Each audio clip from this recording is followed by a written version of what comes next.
I just want to kick ass.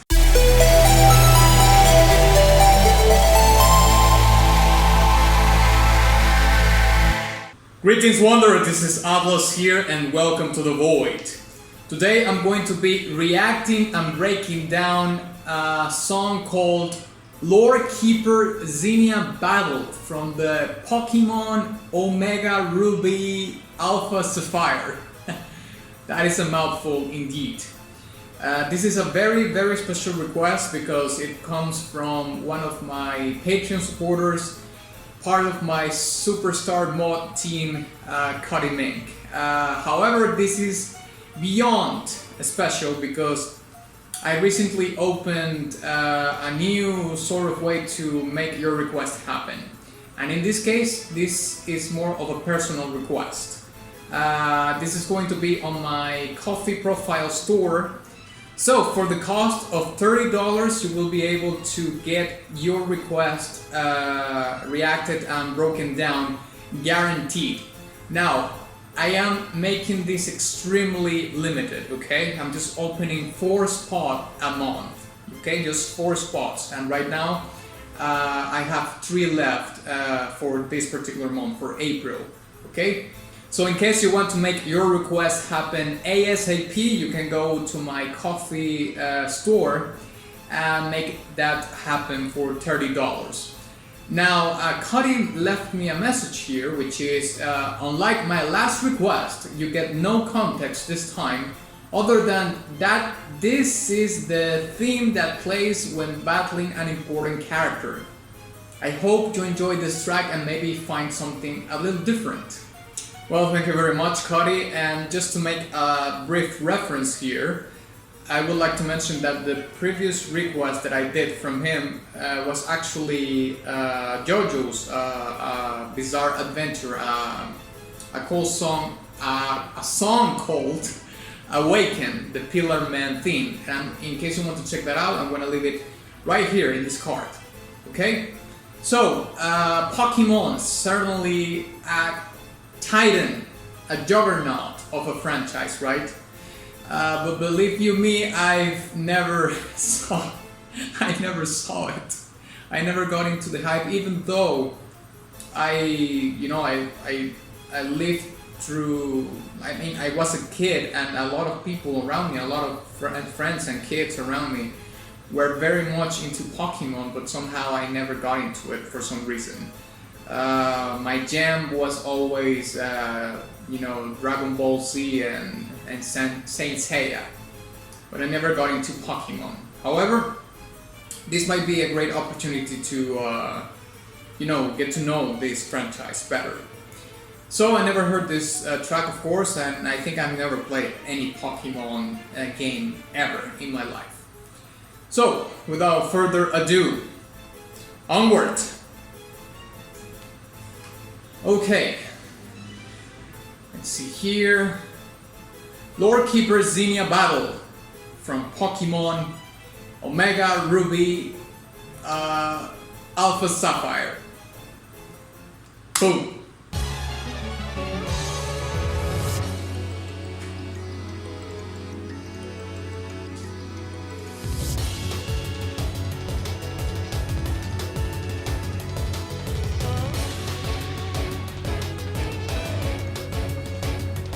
Okay, this is fairly upbeat.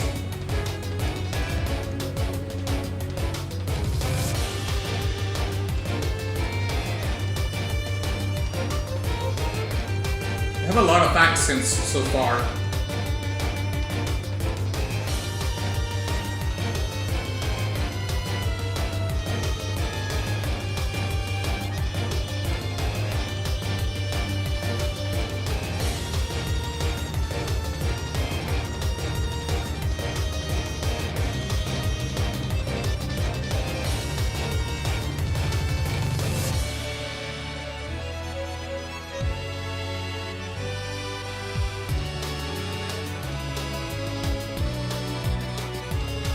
I like that.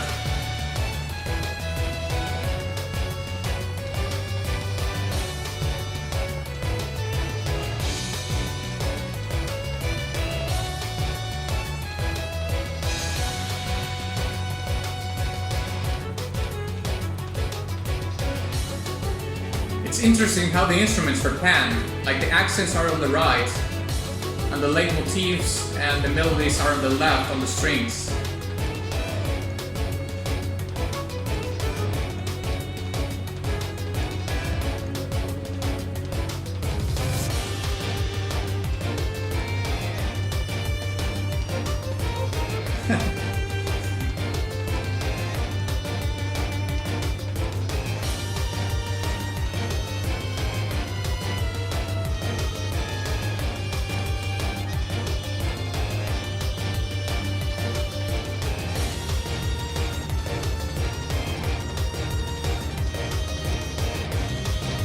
It's another instrument right there.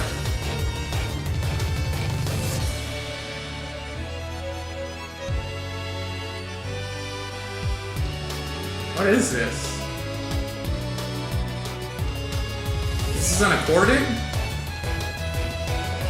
Oh yeah, I remember, Cuddy.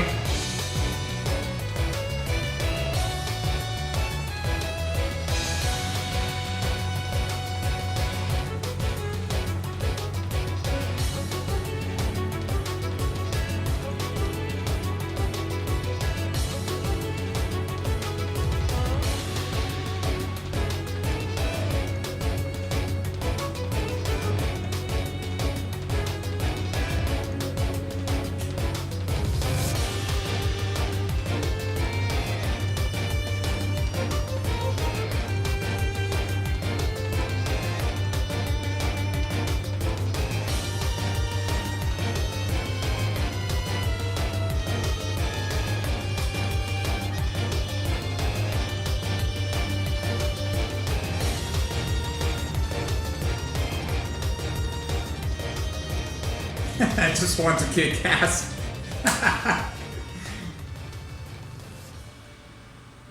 And it fits. Yeah, I suppose it's supposed to look right now. Yeah, I mean, this breathes and is indulging so much into the beat of a boss battle or a battle. Yeah. You know, I don't know if this is a boss battle, but certainly just, I mean, it's pretty much a given in the title of the track. But of course, the upbeat, you know, the tempo of the track, which is fairly fast, certainly is contributing to that premise very much. I would say it's the thing that's along with the accents. I would say it's the two things that contributes the most to that premise. But of course, I'm just going to leave it right there. We're going to be diving more in depth into those two particular things, also on the pan situation that we have on the instruments. But I think that the two main elements that are the most interesting to me, at least, is the drums, the tempo of the song, and the accents that we can hear. So let's break it down.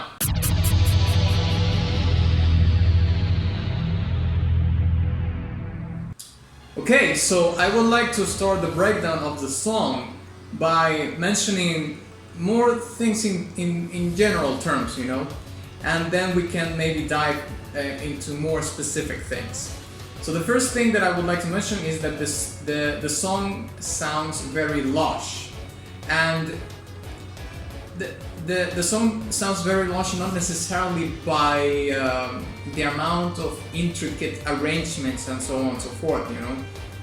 It's because there's the perceived sense that there's a lot happening when there's actually not so much things happening, but since the tempo of the song is fairly fast, and the type of instruments that are involved in the track have these certain qualities, they make them sound very lush, even though, you know, it's not like a wall of sound kind of track. At least it didn't sound that to my ears. Now, one of the main elements that I can perceive in this track is that it's divided in the way that, or it creates a balance, I would say. Yeah, that would be a better word. In between the instruments that are playing the parts that has less attack and the parts that do have a lot of attack. And I could perceive, or you could perceive that in the way that the instruments are panned. Meaning that you will hear a certain instrument in this side of your headphones, or in this side of your headphones, or a little bit here but more here, and so on and so forth, you know, that kind of dynamic. So you could hear that the strings or the leitmotif and the melodies were played in this side, in the left side. And all these parts or all these melodies are played more in a legato way. You could hear some spiccatos here and there, you know, but to maybe spice it up a little bit, you know, in terms of performance, and to not make it so plain and all the time played like in a legato way. But it was fairly mostly, you know, the notes were connected more in this kind of slurring, drifting kind of sound, and that is the characteristic, or yes, the element that is present in the left side of the headphones that you hear, in the left pan, and on the right pan is where you hear all these very acute instruments that have a lot of attack. Now, you can also hear that in the right side of the headphones you can hear the strings too, but the strings are not played in a way that they are played in the leitmotif and so on and so forth. They are there to create accents. So you could hear that bam, bam, bam, bam, bam, bam. They are there to make let's say the accents even more present, let's say, you know. It's not only given by the percussion, but also the string section there in the right side of the pan, or what you perceive in the headphones, are there to create that effect, to give that attack on the right. Now, of course, when you hear these kind of arrangements where there's a lot of attack, that also contributes to the tension, or building the tension, or raising even further the tension, because maybe I should leave this part for later, but they contribute to that effect, you know. How? Maybe I'm going to be more specific about the tension of the track later, but they certainly contribute to the tension of the track a lot. And now that you have these two elements, they balance each other, because on the left you're hearing the part of the strings that have less attack, that are more legato sounding. They have this slurring tone to it, characteristic to it. And on the right side you hear the more attack and the more aggressive kind, more energy kind of sound. And those two elements being panned and separated from each other is what creates balance in what you hear. Now let's talk a little bit about the drums, because from all the instruments that are involved in this, I would say that the drums are the ones that give you the clearest premise of the upbeat nature of the song, and of course the tempo of the song. So the drums are fairly simple, you could say, in terms of arrangement. I would say that it even has some influence from Eurodance from the 90s, especially when you hear the double bass, that it goes like super fast to make transitions and so on and so forth. That's very, very reminiscent of 90s Eurodance. You could say that it comes even before that a little bit, from the late 80s, apologies, but they were very much established as, let's say, like a standard kind of arrangement in 90s Eurodance, and you could even, hear it in more of niche subgenres of that, like what is it called? Bubblegum Dance. Yeah, that's what the one I was looking for. You might, well, I don't know if you might because this is quite old already. But you know, in the 90s there was this electronic group called Aqua, and they had this song called Barbie. I'm a Barbie girl, isn't it? Yeah. They were very like the peak of all that bubblegum era, you know, bubblegum dance era. So you could hear all those kind of arrangements in Eurodance for sure. And if you want to listen to something more niche and specific, go listen to the Aqua repertoire. Now let's talk about the tension of the track, because I think that, well, the song starts with a fairly high amount of energy from the beginning, and since the track is fairly fast and it stays that way for the most part throughout the song, I would say that the tension of the track it doesn't start, apologies, from zero and then has a slow build up. Like no, that's not what's happening here. It's like it starts from 50, you could say, let's say like from 50, and then certain things and certain arrangements makes it go in bumps, in like brief amounts of, you know, higher tension, and that will be the accents that you hear in the right side of your headphones, those arrangements that the strings are doing. Yeah, so those accents, what they basically do is like you have this bar, you know, right, in real time, let's say.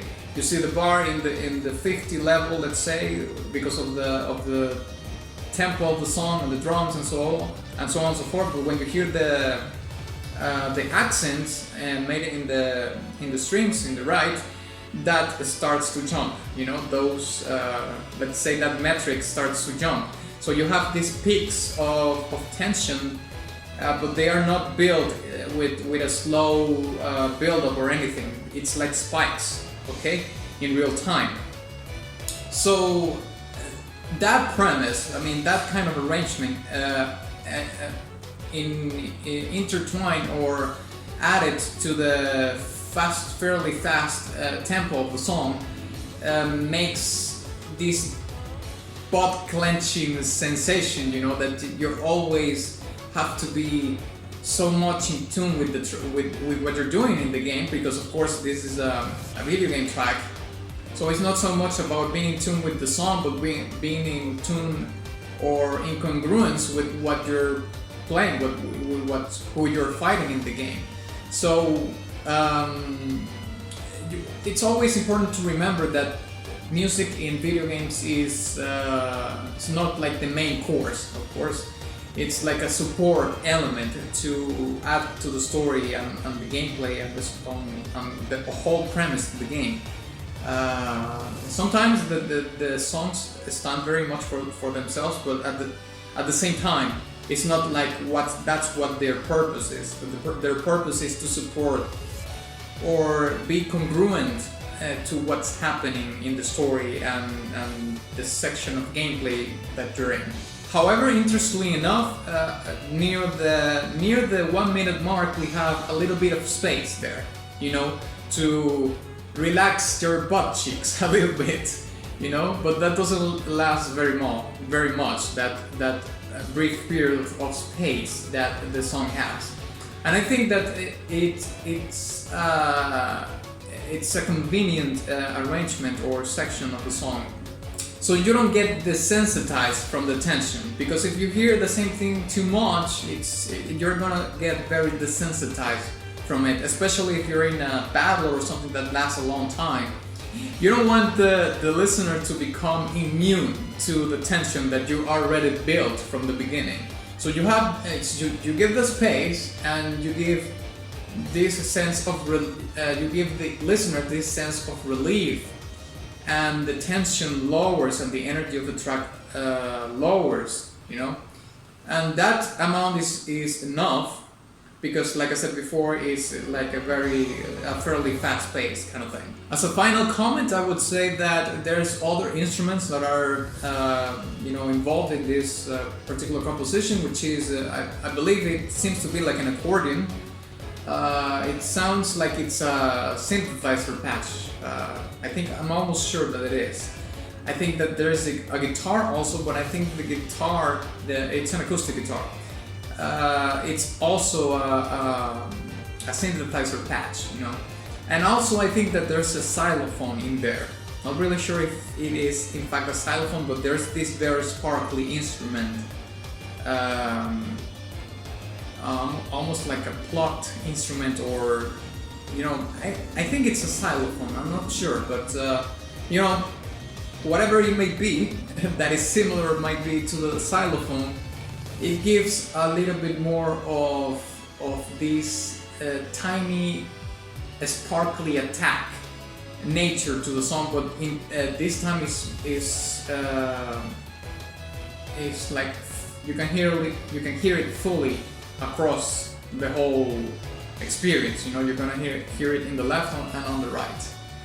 And also the very nature of the instrument, apologies, makes the song, I can't speak today, makes the song more lush and sounds more sparkly and more melodic. So yeah, I think I'm gonna give this track a silver badge. Yeah, I think it's a fun song. I liked this Eurodance thing that is going on in the percussion, apologies, in the drums. Although it's fairly simple. I mean, you don't have to do something complicated if it doesn't require to. Simple is okay. Have this Eurodance spice in it, and also the balance in between, the less attack and the more attack. With this pan in the mix, works really well for the song. So yeah, thank you very much for watching this video. If you enjoyed it, please give it a like and share it with your friends. Also, please don't forget to visit my Patreon in case you want to sway the influence towards what I'm going to be breaking down next.